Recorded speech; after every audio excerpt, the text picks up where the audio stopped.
Good evening. My name is Ian Chow. I'm the president of Markham Unionville Provincial Liberal Association. Tonight it's our honor to have both Andrew McConnell and Jordan Amos Sinclair. And Andrew is our guest speaker for the night, and Jordan is the moderator of the night. And join us, we also have our director here, Evra, Edward, and Costa. And now, Jordan, it's all yours now. Thank you, Yan. Welcome, everybody. Thank you for coming today. I'd first like to start with a land acknowledgement. I recognize that I am actually in Ottawa right now, but you are all in Toronto. So we acknowledge that we are on the traditional territory of many nations, including the Mississaugas of the Credit, the Anishinaabe, the Chippewa, the Haudenosaunee, and the Wendat peoples, and is now home to many diverse First Nations, Inuit, and Métis peoples. I'd like to thank everyone for being here today, especially Andrew, the guest speaker. I think I'm going to keep it, I have about 4 to 5 questions here you received beforehand, Andrew, focusing both on general questions regarding Indigenous people in Toronto, as well as just focus on your work as well with York Region. So I'd let you introduce yourself in any way that you want to, and then why don't we just kick it off from there?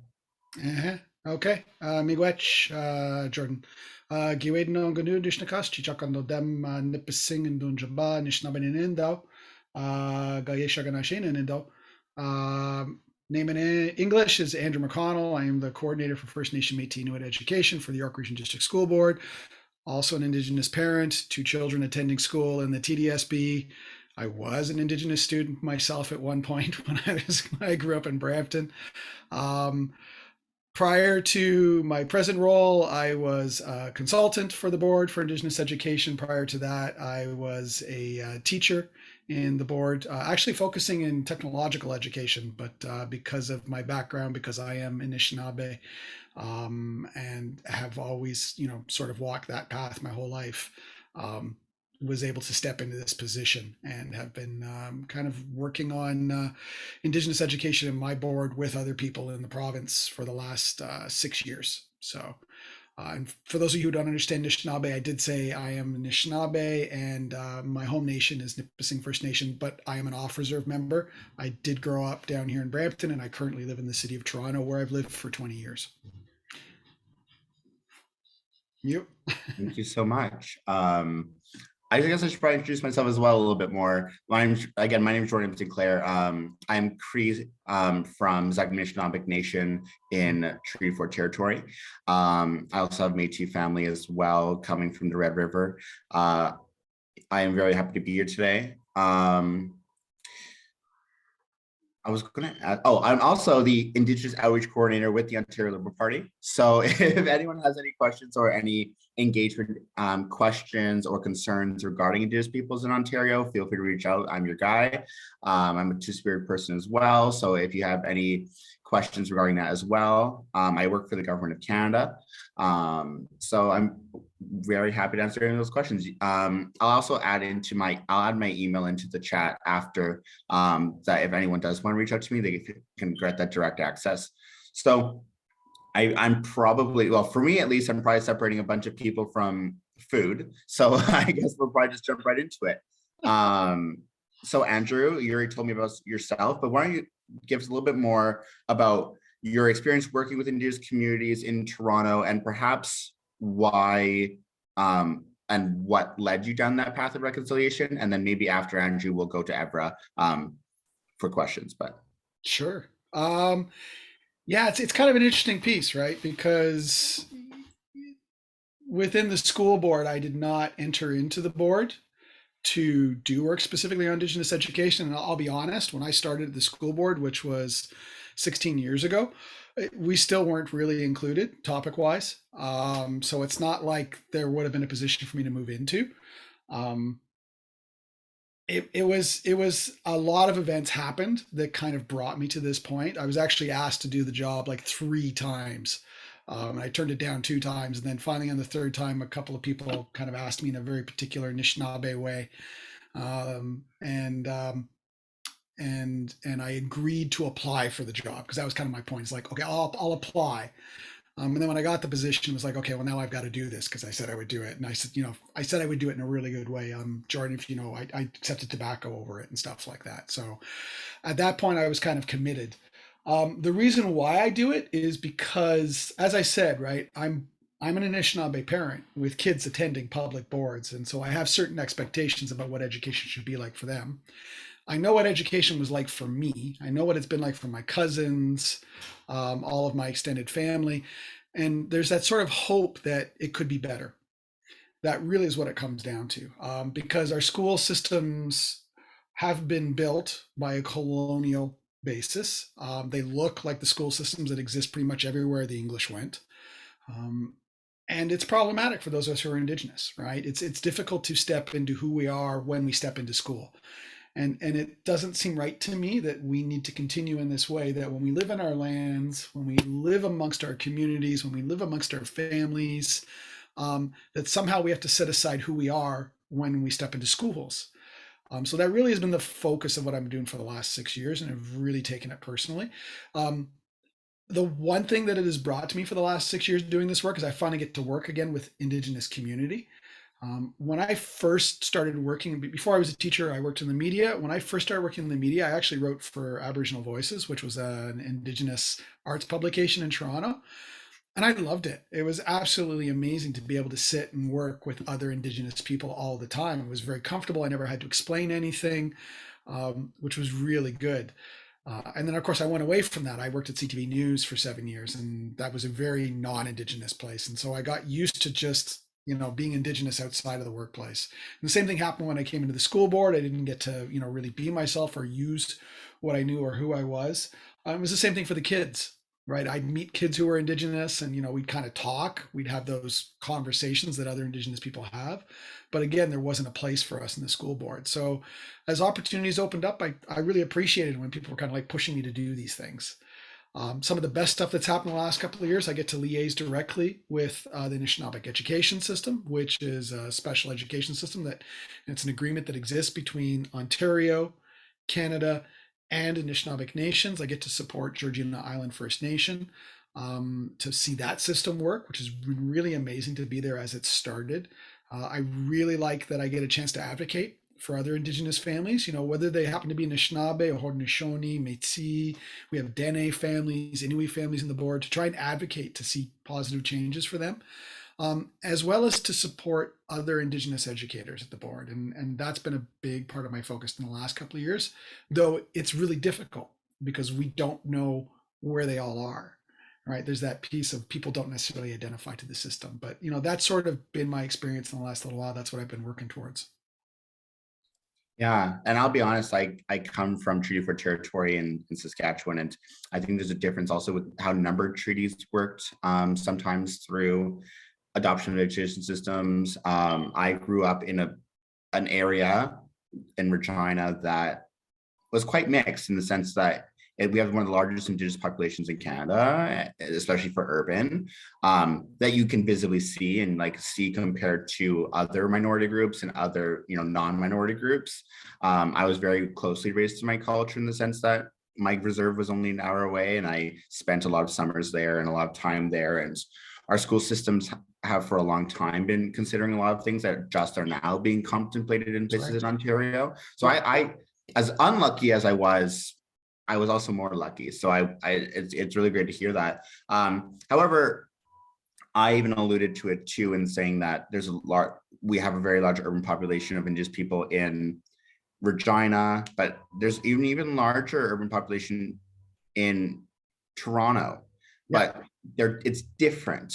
And a lot of people in Toronto and in surrounding Ontario don't really believe that Indigenous people are off of Six Nations. That's right. So, and what do you have to say to that? Well, I mean, it was certainly an issue when I was a kid growing up, and it's even more magnified now. I mean, it's interesting, like you said, right? Like there's a large population, right? Yeah, there's like 20,000 to 30,000 Indigenous people who live in Toronto, and then you got the whole GTA surrounding area. And of course, it's a place for a diaspora of Indigenous folks, right? It's not just Anishinaabe people here or Haudenosaunee, right? Like we have, as I said, we have Dene families. I know there's a lot of Mi'kmaq families in my board. We have Cree families. There was a teacher who we got to work with for a little while. It was Madawapiscat. He would move back and forth between, being up north and coming back down here. His family was down here. It's a very complex community. The issue is that everybody else is here, and that's the one thing is that like when you look at the highest areas of population growth, the GTA is massive. And so what it is that it's not that there aren't a lot of us, it's just that when you go by ratio, there's a lot of other people. And that is sort of what happens as we go missing in the mix. Like even within my board, which doesn't have as many Indigenous students, say, as the Toronto board, our Indigenous students are sort of evenly spread out if you were to look at it geographically. But you wind up with a larger ratio of Indigenous to non-Indigenous students in the north of our board, because it's almost like Canada. It's like a little microcosm of Canada. The majority of the population in York Region is down along the Highway 7 Steeles corridor. And so because you have such a larger population of other people, you don't tend to see Indigenous students. It also means that we have more schools down there because we build schools based on population numbers. So that means where, up in, Sutton, where, you only have one school servicing a community, Indigenous students wind up being a large percentage. Down in the South, you've got 2 students are over at this school and 3 students are at this school, 15 over here, 1 over here, because we just have more schools down there. And so, yeah, there's this invisibility that comes up, which then leads us to this whole, well, we don't have any Indigenous people mythology. And so a lot of our work at the board over the last little while has been to remind people, first of all, yes, we're here. There's staff, there are students, we're here. And then second of all, it's one of the things I've been saying to a lot of people lately is 100% of our students live on Indigenous territories. 100% of our students are in a treaty relationship with Indigenous people in this territory, right? 100% of your students will have an effect on the life of Indigenous people, because that's the way the political system works, right? We don't have a separate, and I know, I'm one of those people who's firmly behind the Anishinaabe, governance and stuff like that and getting out from underneath the Indian Act. But the fact of the matter is, even if we're not in the Indian Act, we will always live in relationship with non-Indigenous people. So to think that students can go to school in Canada and not learn about Indigenous people, it's an old idea. It has to go away because we're not going to change. That's one of the things that's really heartened for me in getting to work with Indigenous students is I can see it's still strong, and that the students themselves still want to be Indigenous and they want to hold those cultural pieces really strong to themselves. So it is good, but we don't have this, like you said, for you, the community was so close and you have the larger population, which means you have more people to draw upon to come in and handle those teachings. We don't have that, especially in New York Region. We're kind of stuck between Toronto, which has really good resources, and Barrie, which has good resources. We don't tend to have that in York Region. Like we don't have a friendship center. But we're working on all those things, right? Like I could see a friendship center coming in soon. I have really good relationships with, Indigenous staff over at York University. So we're developing those relationships. As I said, I have really good relationship with Georgian Island, really good relationships with the other school boards, even around us, like Toronto, Durham, Simcoe, Peel, that's what we lacked before. And seeing those things come together now it's making me feel really good. And if we get a friendship center in the area in the next 4 to 5 years, we'll be in a good place. And I think we'll see even more students starting to identify as being Indigenous because there'll be a reason for them to be Indigenous at school. So that's definitely what we're looking for. And definitely, as you're talking about Saskatchewan, right? Like, Saskatchewan has led the way, say, in things of like, how do you bring Indigenous knowledges into science? We're currently trying to follow those methodologies that were developed out there because they're excellent, right? And we're seeing it happen in our spaces slowly. But again, we're the 3rd largest board in Canada. So it's a lot of work. And it's like, we need to work in every area, like not just science. It has to be math, it has to be English, it has to be history, and it's from kindergarten to grade 12. So it's a lot. Yeah, for sure. I think it's a beautiful thing that you're doing, providing community and culture to students and families, including that necessarily won't necessarily have a place to go. There were so many places that I could think of growing up, but it really saddens and disheartens me to think of an Indigenous child growing up without access to cultural education and as the availability to ceremony, the understanding of in traditional teachings and traditional knowledge, and just groups of being able to, I don't know what exists because I didn't grow up in Toronto, but what exists currently, I'm sure, is more than what existed before. It But is, yeah, it's changed a lot. Like I think about, so I was born in the 70s and we would come into the city. Like I said, I just grew up in Brampton, but my mom is from Toronto, right? Like I'm half. Um, you wouldn't see anything down here that would remind you of Indigenous people. But in the last 10 years, I've seen incredible changes beyond the medicine wheel down at, yeah, at City Hall. Like the art that's all over the place is real. Like when I look at the art that now is on walls and graffiti and stuff like that, it's us. It's not the stereotypical representations, right? Like there's this great graffiti artist who works in and around. I live in the west end of the city, and the things that he will put up that I will immediately notice and go, "Hey, that's Anishinaabe," right? Like he'll do, yeah, something, yeah, and you'll pick up on. It's like that was lacking when I was a kid. It's showing up in Toronto, but it hasn't necessarily migrated, like I said, north into York region. And that's one of the things I'm hoping we can fix over the next 10 years by, not because things need to be fixed, just because if we empower the students who then become the adults, it will naturally appear. That's what I'm hoping for. yeah. You definitely see an interesting relationship between, the core to the GTA and things like that. I think you brought up a really good point of everyone on this call currently is a part of a tree relationship. Mm-hmm. And everyone on this call, is involved with Indigenous peoples. Why? Because we're all on Indigenous land. And, this is all shared, this is all treaty, and there's all teachings to be made from it. So I think everyone can take something from the discussion around indigeneity and Indigenous culture because it's about respect. It's about, treating the land in a certain way, which goes into broader discussions of equity, of climate change, of many different things. It's all overlapping. And it's actually quite interesting because it all does in a way come back to education, and it comes back to traditional education. And I think for you, what to you would be one of both some of the things that you're proudest of for fostering education, but also how important is it that students and Indigenous students specifically receive culturally sensitive, cultural aware teachings for Indigenous students to understand their own culture and for non-Indigenous students to have access to that to understand the history of Canada.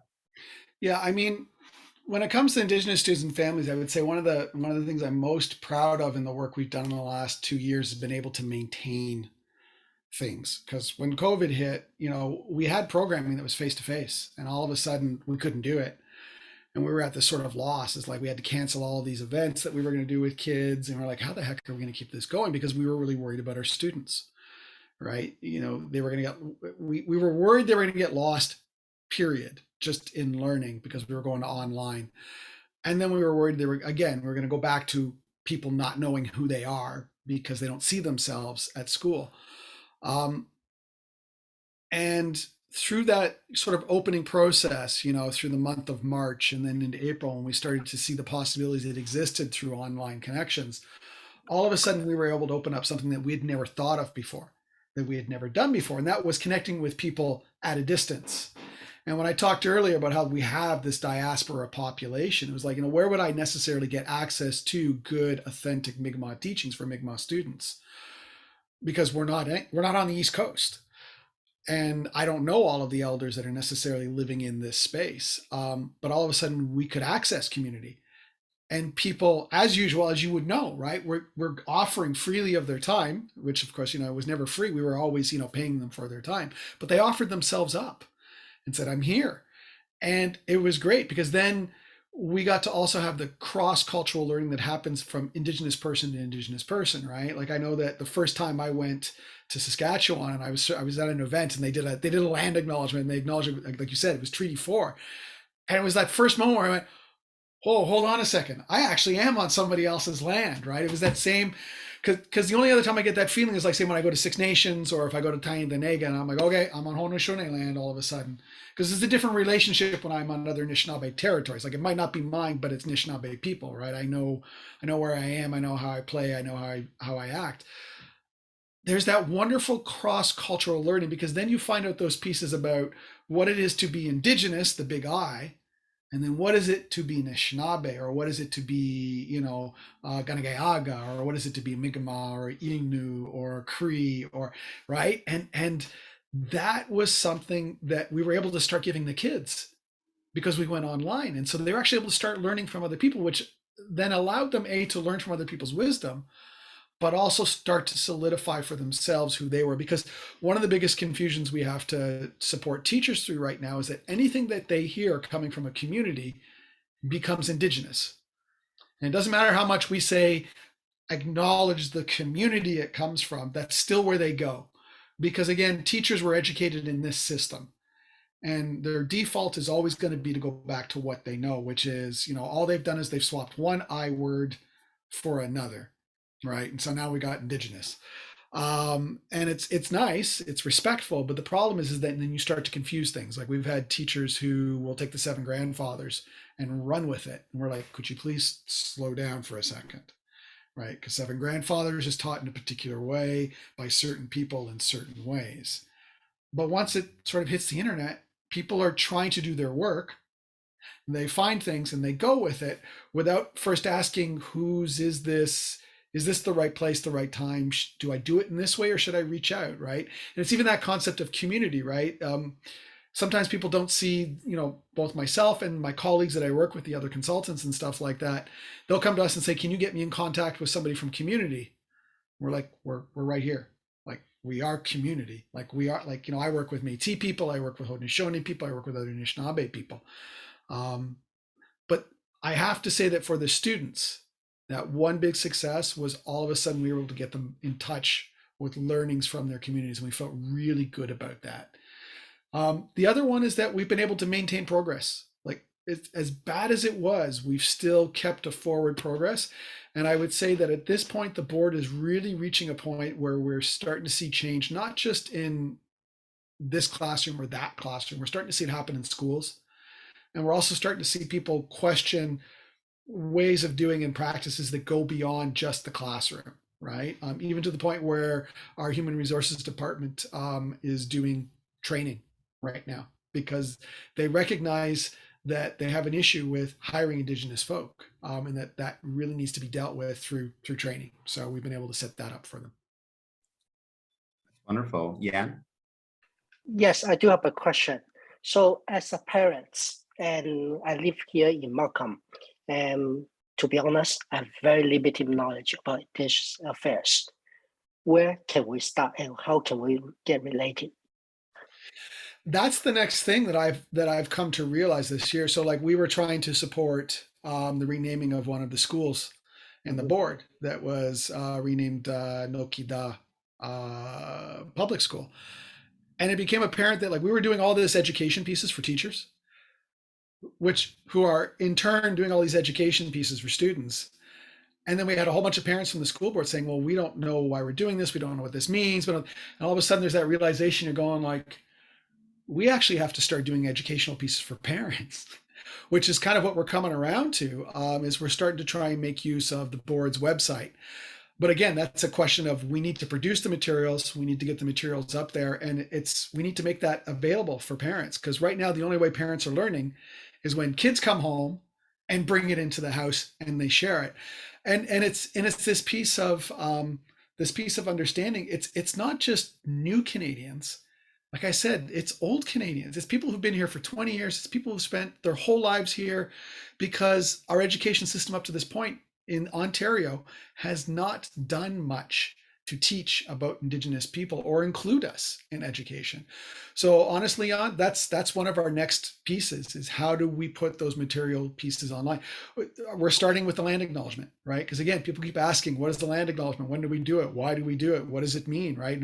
And in our mindsets, we're beyond it. We're trying to get people to minimize it, because some people are trying to turn it into like, a week-long lesson. And we're like, no, the land acknowledgement is something you say before you do the work. It isn't the work.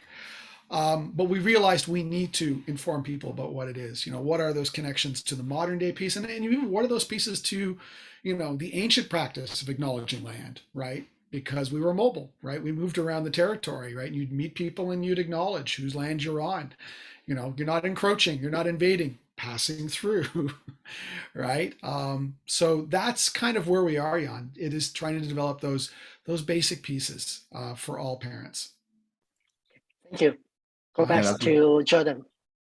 Thank you. Yeah, that's a wonderful question, Jan. Very important and very timely in the sense of, as someone who has graduated from whatever education system, going back and learning. I mean, Indigenous teachings is actually very much lifelong learning. There's no teaching Indigenous culture that thinks that you end your education at 18 or you end your education at 21. You learn throughout your life. And I think it's very important that that's something that is considered. And I think it's interesting too, because you said land acknowledgements, that's a very modern thing. Land acknowledgements, it's super modern. It's super, it's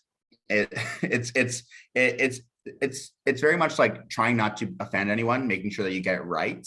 But there are actually a lot of resources too, just available in the city of Toronto or York region, of where you can very quickly and easily access land acknowledgement, and going from there. I think it was all very interesting what you said too about culture, in the sense that where I grew up, you really already know it's Cree, it's Soto, it's Dene. I'm from Little Black Bears. Originally, my family is from. Right. So it's all Cree and a little bit of Ojibwe. And then my family moved to a Soto reserve. So there's also now Soto in my family through marriage. And my Cree teachings are very different than your Anishinaabe teachings. That's and right.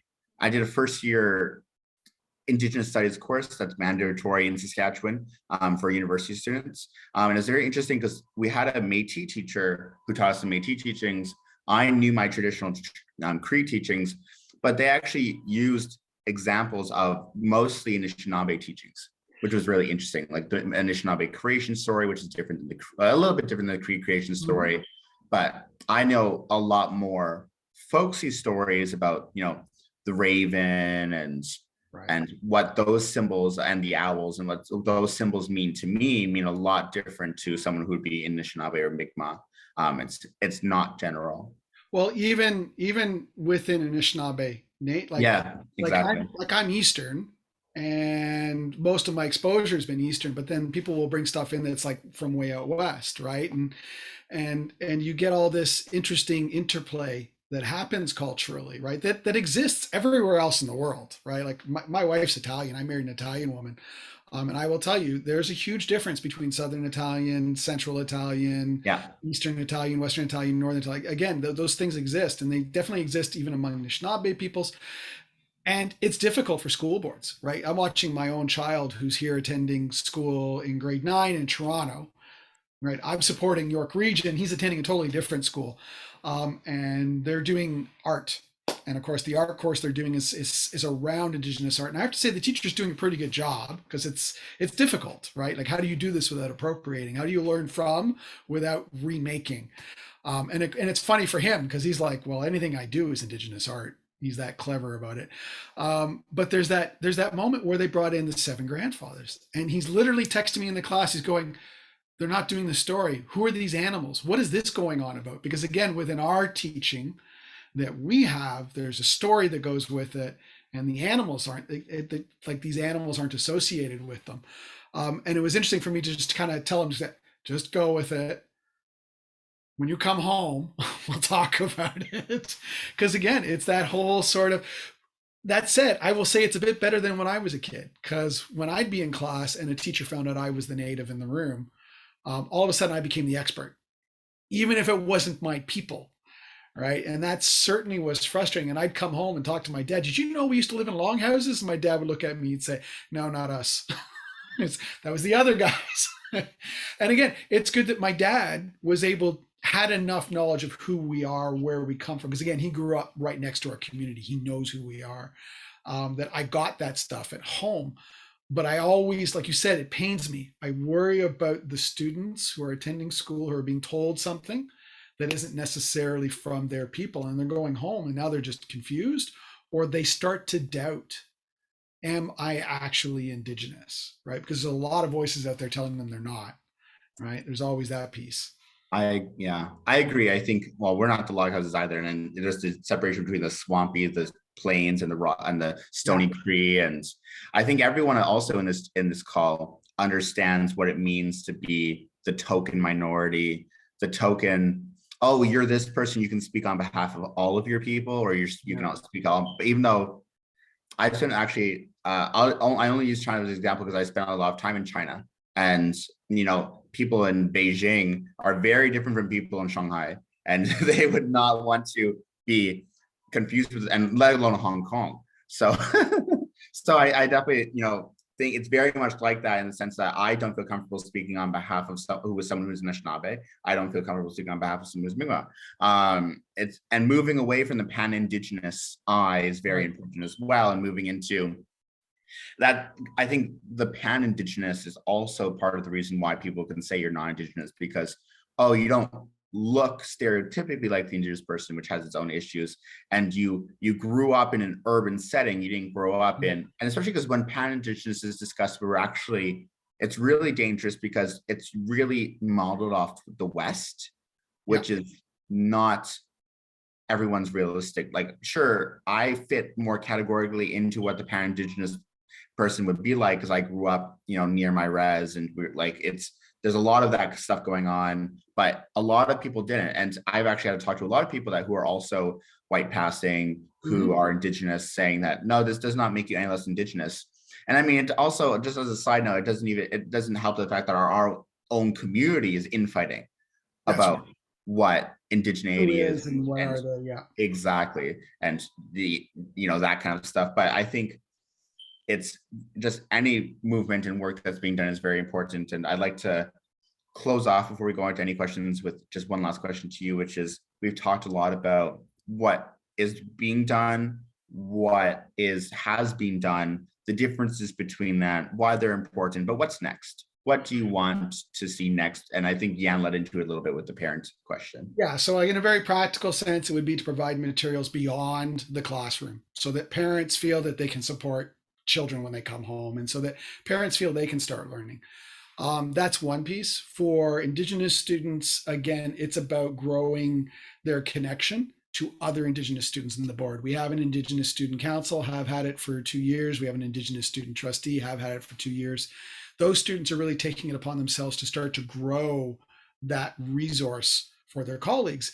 And then the other one that students really are asking for, again, is just a better general understanding among non-Indigenous students about who Indigenous peoples are, and just that whole gamut of who we are, right? Like even when you brought up the concepts of two-spirit, right? Like I work with a colleague who's Métis, who considers himself gay, not two-spirit, right? And it's even that understanding that they're not, like, there's so much variety that lives within our cultures, and it's moving, like you said, beyond the pan-Indigenous because it's so limiting. Right. And who wants to be limited? None of us wants to be limited in our possibilities. And so really that's sort of what's next. It's about setting up those next stages so those things can happen. And, for Indigenous, like in our school board, we're teaching the next set of Indigenous teachers. We're teaching the next set of Indigenous police officers, doctors, lawyers, business people, politicians. And so my hope is that what comes next is that next generation that we currently are caring for is able to step into our shoes and feel confident that they know what has been done and be able to track what the next course should be for their children, right? I'm always really thinking about that the 7 generations teaching, right? And seeing myself as that middle generation, right? That direct connection all the way back to my great grandparents. And what does that mean is I support these kids because they're going to be the next set of generation looking after the generation that comes after, right? Like I wasn't able to make all the changes that I would have hoped for my own children in education because it just wasn't possible yet. But what I'm hoping is that what I'm setting up are the children who will become the adults who will make the changes for my grandchildren. I'm hopeful that when my grandchildren attend school, that they're going to see themselves, know themselves, and have those opportunities to be themselves and be respected for it, along with everybody else being respected for who they are. That's the next. But I know that really what it is I'm preparing the possibility of that by figuring out where the pathway is. That's what it comes down to. Wonderful. And well, I think we're in good hands for our future generations to see that. I think 7 generations is an important concept to Indigenous people, especially Cree people, but I know it's the same thing for Anishinaabe as well. And it's also the same thing for a lot of people in this call who grew up in not just single families, they grew up in multi-generational households. And they understand the importance of growing up by community and not growing up by single parent nuclear family, that the importance of having your community, having your grandparents in the same house and things like that are something that Indigenous people share and understand. On that, I think I'll open up to the floor to if anyone has any questions for Andrew.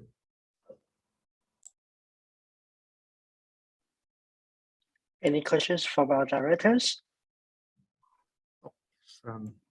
Okay, Benny, go ahead. Okay. Thank you, Andrews, for your insight. Yes, I have an idea that although we don't have many Indigenous population in Markham Unionville, but there is a First Nation reserve in Lake Simcoe area, which is around only 50 kilometers away from our riding. So I think it's the nearest Indigenous area to our riding. So perhaps we can invite Andrews and some other Indigenous leaders to have a webinar in the future, so we can try to build a bridge between the Lake Simcoe Indigenous community to our ridings. Yeah, I mean, Georgina Island is not that far away. It is very close. It's about an hour drive up from Markham. I got to head up there tomorrow. I mean, the thing to understand is that you do, though, have Indigenous community in Markham, but like I said, it doesn't feel like they're there because there's so many other people. And that's that one thing is we need to know, how do we balance that? Like, we do need to have a strong relationship with Georgian Island for sure. But it's also, how do we make it so that people who are Indigenous within Markham feel that they can come out and be, right? I know that we had a student who since graduated, she's out east studying, and she's Mi'kmaq, and she grew up in Markham, and she made a huge impact on some of the work that we were able to do at the board. It's about how do we engage with everybody in a really good way. But yeah, no, I appreciate that. Those relationships need to be strengthened.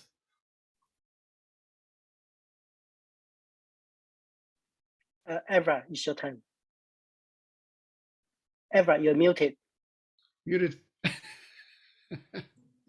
Hello, Andrew. It's good to see you in person. Yeah, it's a pleasure. I was smiling, or rather laughing, when I heard you talk about your son learning art and how fun it was for him, and the maybe it was cultural appropriation that went on in that lesson. And so I have noticed that there are Indigenous coordinators or teachers for mostly history, math, but I've not seen anyone for art. And it seems as if there needs to be an advisor for art. What happens in your school where that, and I know you don't have to be specific because of the board rules concerning some of our actions, but just basically, how would you deal with a situation like that in your school? So what we do is we do have a consultant whose specialty is art. He's got several specialties, but he's absolutely amazing at art, and he actually works with the art consultant. And so what we do to try and improve our reach is we always work in consultation with the regular curriculum department. And that's how we do that. So, and I know that the biggest problem for Toronto is the sheer size of Toronto. Like, we're big, Toronto's massive, right? Like, we have We have 230 schools. Toronto has over 500. Like that's just, it's an incredible amount of schools to try and work with. But that's how we do it. We do have a consultant within our space, but that then speaks to the size of the Indigenous education teams. And some school boards, it's one person, some school boards, it's two. And it's not enough, right? Like when you, like you said, right, you need people who are subject specific. One of the areas that we're still having trouble with in my boards properly supporting is math. And I know you and I had conversations along that. And it's actually a really hard one for my board at this point because I don't have somebody currently on my team who specializes in math. There is an Indigenous teacher in my board who's got good math training, who I rely on, but then he has a day job. He has other responsibilities. He's not on my team right now. And so that's that other piece, is how do we grow these teams so that we're able to do this work? We're getting close, right? Like we're also working on, as you know, Jordan and I were talking about there, one of the best things that I saw come out of Saskatchewan was that science stuff. And they were able to take on science learning and science progress in a way that we attempted to do 2 years, 3 years ago, and we couldn't maintain it. We're looking back again at what happened in Saskatchewan. They're making those materials available to us. And then we're looking, okay, so we've got the materials. Can we do it with what's now currently existing? Because we were starting from scratch. And so that's another possibility for us, is about making those strong connections to the other boards around us. That's another thing I spoke about earlier tonight. I'm really happy with the ability I've been in the last couple of years to really build strong relationships with like Simcoe, with Durham, with Kawartha Pine Ridge, with Toronto, with, so that, you know, when you have a question, when you have a wondering in your work, you can kind of email colleagues who work in other boards. Do you have something? Do you have a recommendation? How did you deal with this? And they do the same thing with me. That really is where the key is really developing those relationship pieces so we can try to do it. But it's still far and few between. And that is my one, you know, while my board seems well supported for art, you know, we're not supported for math. And that's that one place where I'd like to see some improvements. Thank you. You're welcome. It's funny that you did. Thank you for mentioning that, Avery. It's kind of funny because it's true. Like you do see a lot in the history side. Yep. But art is so integral to Indigenous culture. Mm-hmm. It's super integral. Like, you know, history in terms of traditional teachings is just as integral, but we're all taught that, and it depends on what you would consider art, but I was taught how to make a drum.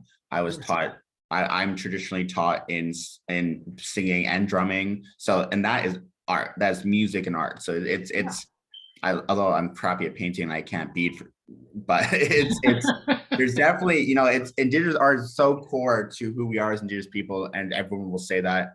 I have a beautiful moon mask over there, and I have a lot of that kind of stuff. So I think it's a really integral question. I actually very quickly mentioned that I actually went to the First Nations University for a year, and yeah, so right? it's in Regina actually. So what did I see in Saskatoon? I was there one time. So so it does have a part of it in Saskatoon. Okay. So both University of Regina and University of Saskatchewan, which is based as Saskatoon, University of Saskatchewan has its own Indigenous school, but it's not First Nations University. But there's a part of First Nations University and University of Regina in Saskatoon just as much as there's University of Saskatchewan in Regina. It's very confusing, but I did have the pleasure of being there where, for those that don't know, the First Nations University of Canada is in Regina. And I went there for a year, and I had Indigenous math teacher. They teach specific Indigenous business courses, and they teach specific Indigenous art courses, and they teach specific Indigenous history and courses. They also teach, like my statistics teacher class wasn't Indigenous statistics. It was just regular statistics, just as awful as everyone else had to take. But in the syllabus is where you would see the difference, in the sense that I had an Indigenous professor teaching mostly Indigenous students who acknowledge that we come from a place of trauma, who acknowledge that we come from a place of different learnings, and they acknowledge that directly into the syllabus, saying that, you know, that they understand the cultural components of who we are. And it was a wonderful thing to be able to experience and go there for a while. And even the ways of thinking and being, like that naturalness, because I only got to experience what it would be like to attend with other Indigenous students when I did my master's in urban Indigenous education, because 80% of the other students were Indigenous and the professors were Indigenous. And so that when we were talking from a place of knowledge that was common. And like you said, like that's the one thing that is usually lacking when we attend spaces. And so like you're still learning the same materials, like you said, right? Like calculus is calculus. It doesn't matter where you go in the world. But the way that you teach it and how you connect it to the real world is distinct to the land where you are. And that, I think, is what people often miss when it comes to education, right? It's a known fact that when you learn, you will attach new knowledge to something you already know. And sometimes that's where the disconnect is. It's certainly one of the biggest issues we have for ELL learners. Right? A lot of people think that for ELL learners, the language is the only barrier. Language is a barrier, but so is what are you connecting the new knowledge to? And when you're talking about an ELL class, you don't have students coming from one area of the world. They're coming from all over the world. And that's the challenge that needs to be met. And again, you have to change the way you teach. Well, with Indigenous students, it's the same thing. It's what are your approaches to teaching? What are your approaches to, evaluation? Right. We were having that conversation today, me and another teacher. We were talking about how do we do evaluation for language. And one of the systemic issues is that we have reporting periods, right? You must report on this student at this point, which is why you have pass and fail, because it's how are you at this moment in time, right? It's a snapshot. Whereas really, we were having that conversation, an Indigenous method of evaluation, because there is evaluation, right? You're doing something right, you're doing something wrong. Grandma did it all the time, right? Not like that, do it like this. Is that you move on when you're ready. Your evaluation is constant. And when you're ready for the next lesson, you move on to it and you do it. It's not as tied to, what I would call the artificial timelines that exist, right? School starts in September. We do midterms in November, right? We do finals in January, and then we do it all again come February. That's a reality that it's built into the colonial system. Because again, the colonial system is trying to figure out how do I do the same thing for everybody? Whereas the Indigenous system is how do I make sure that everybody gets what they need based on who they are, because we value people for their diversity, right? If Nigon Sinclair, he's from out in Dr. Nigon Sinclair. He teaches at the University of Manitoba. He does a really good sort of synopsis of what Indigenous education is, right? It's about, you're supporting children through 4 questions. Who am I? What are my gifts? Where am I going? Who can help me? And that really is what it's about. And it's that moment for helping the student realize when they're done their lessons with you and when they're ready to move to the next person, right? I think about those elder teachings, right? That's what the tobacco is all about, is like you sit with that tobacco for a while and think about what is it I need to know? You got to formulate that question. You sit with it for a while, usually a couple of days, and then you get up the nerve, and then you take the tobacco to the person who you've been told carries that knowledge.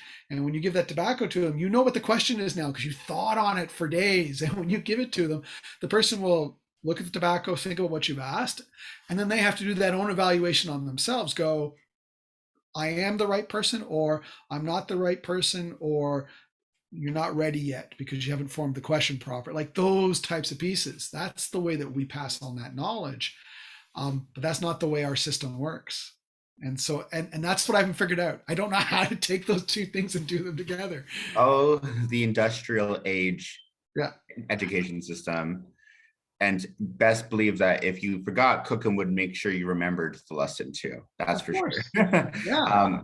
Yan? Yep. You had your hand up. Sorry. I'm sorry? You had your hand up. I was wondering if you had a question. I know Evra had her hand up too. Yes. Okay, Everett, go ahead. Yes, I really got I heard excited. that York Region School Board changed Sir John A. McDonald's to one Indigenous language. What is the, how to pronounce that name? No ki da. No Kita. No No ki kita. da. Yeah, no ki is the verb for to work. Yeah. And when we put da on the end of a verb, it means let's work. Let's. Oh, no Kita. Yeah, no kida. Like if I said bamose da, it would be let's walk, right? If I said I'm trying to think of what another jichike da, let's do that, right? So that's what the da means. It modifies the verb and makes it a let's do it. So you said Sir John McDonnell established the residential school to help the culture. Yep. The Yeah, that's the long and indigenous short of it. culture. Yeah, I mean he firmly argued for and supported residential schools within this country. He also firmly argued for and supported the creation of the Indian Act. In fact, he thought it was so important, he made himself the first Minister of Indian Affairs. He spoke openly in Parliament about removing culture and set up all of those pieces. And there are some other pieces that he did not handle when he was Minister of Indian Affairs, such as the grievances that existed for Six Nations at the time about people encroaching on their territories that we are still dealing with in this area today. And those things could have been dealt with back when there was the creation of the country. And certainly, as one of the architects for the creation of Canada, he would have also been one of the people who kept Indigenous people out of Confederation. Right? We were not included in Confederation. Even our citizenship is just based on a unilateral act of Parliament in the 50s. No one asked. Right? There's a lot of Indigenous folk who don't see themselves as Canadians because we live on our home territories. It's not really a requirement for us. Though people do take it, and people do work as Canadians, and people do accept it. So, and yeah, that goes all the way back to Sir John A. I mean, he said a lot of bad things about a lot of people. He stood up in Parliament and said Canada is an Aryan nation. So that became problematic in the school board. And we're not the only school board that took it on. It's not about rewriting history. I know some people have said that. They claim it's a rewriting of history. It's not. It's just you still have to teach. He is the first prime minister. He did do a lot of things for people who are Canadian. He set up a lot of those policies and procedures that still carry on today. That has to be acknowledged. But it doesn't mean we have to celebrate his name on buildings because he put a lot of things in place that caused harm. That's really what it comes down to. And it's not even a question of us trying to get revenge or stuff like that, like some people have tried to put out. It's just when you have a name on a building and it's about education, what does that name stand for with that space? And so that's why the people in the board went for no kida, because what's a school about, right? Let's work. Let's do this, right?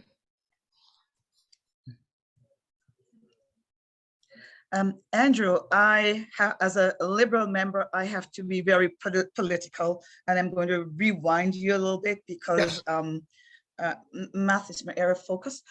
But as you spoke about math and about how Indigenous people really do not have a place in classrooms and in classroom in general, and how you've been treated, I have to talk about Doug Ford, because that and Stephen Lester, because in 2020 they implemented a curriculum that was not well thought of. Although no one, I don't know if it has been referred to as yet, it was massive cultural appropriation, because especially where they were talking about the cell part of the curriculum, where you have emotions, where you reflect, and where for us in at the time in kindergarten, we meditated. Nobody understand what the emotional component which was adapted from Indigenous peoples that is into the curriculum now. Things were just plotted there into the math curriculum. And if I go back even further, I remember when the Liberals were in, Catherine Wynne had promised that they would have curriculum writing around indigeneity. And as soon as Ford came into power, he canceled all the curriculum writing as if to get rid of anything that would have Indigenous and information about Indigenous in it. And going even further now, I know I'm jumping over the place. I remembered last year when de-streaming was introduced into the grade 9 curriculum, and when Indigenous people or people in general demanded an apology or spoke about their suffering, Lecce didn't want to hear any of that. He said that people should just move on and stop talking about the past and just go on as if nothing happened. And as a minority, I have to point that out to people that are listening, that real change won't ever come basically from my experience as a teacher. I don't see changes to my Blackness or learning about Blackness taking a standpoint where the Ford government is concerned.